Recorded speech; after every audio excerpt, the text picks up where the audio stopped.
Are you committed?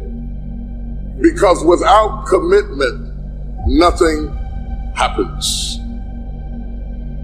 If you're not committed, you're not going to make it. You have to be committed through the storm and the rain and the heartache and the pain and the disappointment, or you're not going to make it. It's a commitment. It's not a feeling. Why is it that people are frightened by commitment? Because when you say the word commitment, that intimidates a lot of people. Why? Because it means you have to deliver. See, most people, you ask them, hey, look here, I'd like for you to do this. And they'll say, I'll try. I'll try means that is my escape clause. When I don't come through, it's really a polite no. I don't have the courage to tell you no, so I'll tell you I'll try. Most people like to use that language. They don't want to commit themselves because commitment means, among many things, no excuse is acceptable. No excuse that if you decided that you're going to do this, if it becomes hard, then do it hard. If it's difficult, so what? If it's inconvenient, so what? See, a lot of people made a commitment to come here tonight, but they looked outside and said, it's raining.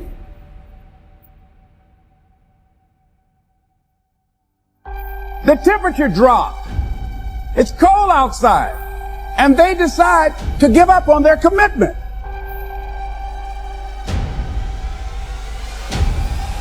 And that's how people do about their dreams.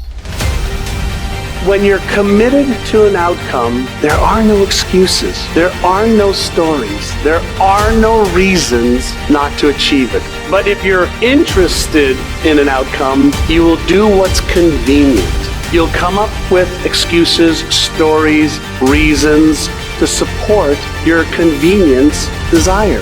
And so here's my question for you. Are you interested or are you committed? The universe responds to the man or woman that refuses to be denied. You've got to be willing to stand there and face disappointment, not have support, doubt yourself sometimes, be rejected again and again and again, and refuse to turn around until life gives it up. Nothing can resist a person that has that kind of commitment. Keep focusing on your dream. Keep going after the dream, because that's where true success is. I will not give up. I will not surrender. I will not quit. This is your year. Are you hearing me?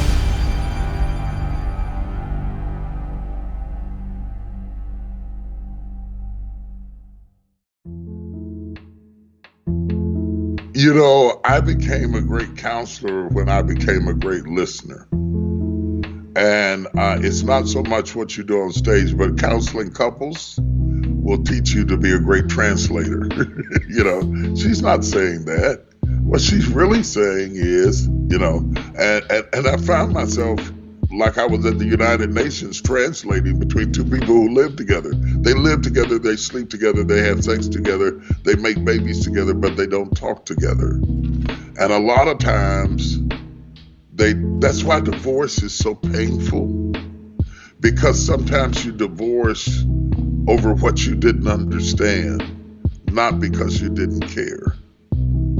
And it's a slow, painful death that takes longer than it does for the ink to dry.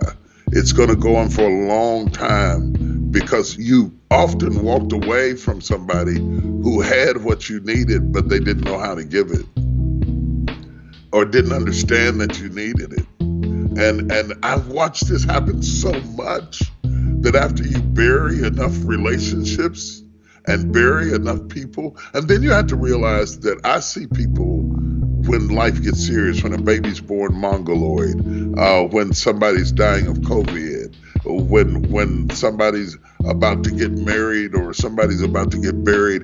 And there's something about those types of situations where people get real. So I don't meet your pretender, your ambassador, your representative, your facade, your camouflage. I get to meet you when you're raw. And that helps a lot. So you don't have to necessarily go out here and be a preacher to do this. But when people are raw, don't run. Most of us, when somebody's really hurting or somebody died or they're going through a divorce, we run.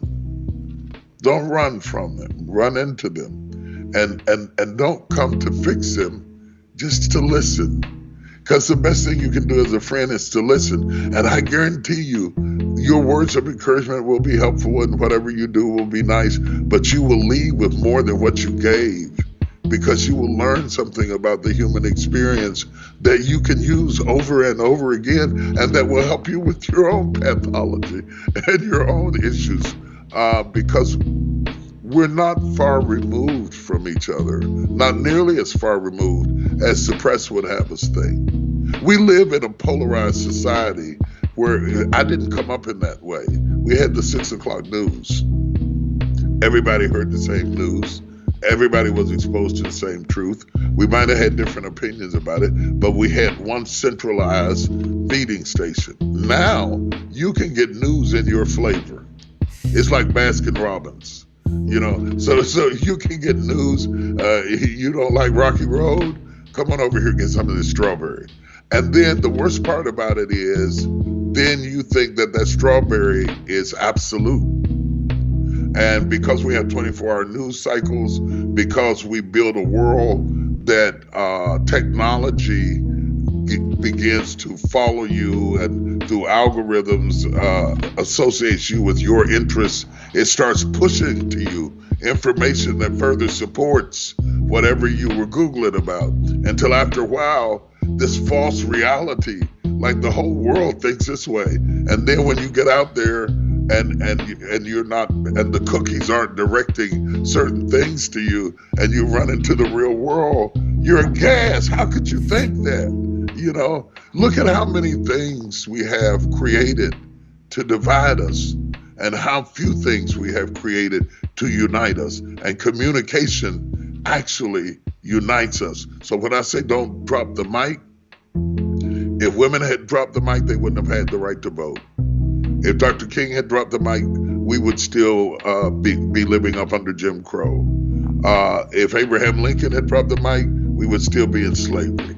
You know, look at all the times that somebody saying something changed our reality and our perception of normal. Whatever your answer is, you can do it right now, today, starting today, right? It's still possible. You can start doing that right now. It's empowering the present with the future. There is nothing stopping you from making it happen right now. You don't have to feel that way when you're 70. You don't have to feel that way when you're 80. You never, ever have to feel that way if you start doing it right now. And you can do it right now. Even if it feels impossible, you can start working on it right now. You can start trying right now. You can start making plans right now, because you're not there yet. All that thinking, that overthinking, that thinking too big. Thinking big is about dreams. Thinking big is about goals. Thinking big is about your heart and your soul and figuring out what you want. Then once you do that and you think big and you see where you're headed, boom, you gotta come back and you gotta go brick by brick to make that vision stick. The future, we don't know. The past, it's gone. Now, the only thing you can deal with is what's right here, right now. And if you look, the sand is always moving. Point is this. This is all we've got right here, right now. We don't know how much we have left in the future, but we do know what we've got now. And I have found the people that win are the people who make up their mind. They're not going to waste the minutes. They're going to be productive. They're going to make it happen every minute.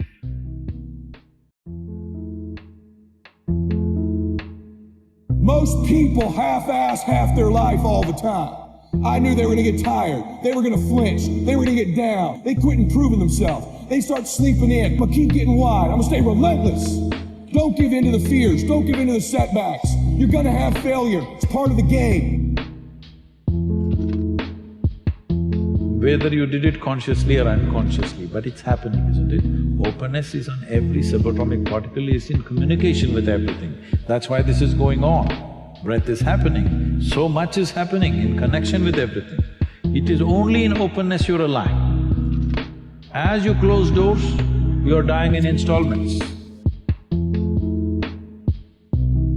The fact that nobody's watching is utterly irrelevant to me. It has everything to do with myself. Now, the reason that this is important, the reason that I think that people need to do this is because that's how you shape your behavior. So, like water, over time can create the Grand Canyon, or you can take a polishing rock and shape stones. You can shape your personality. You can certainly shape your identity and shape your behaviors if you learn how to reward and punish yourself. I know a lot of people don't want to hear that. That is the truth of the human condition.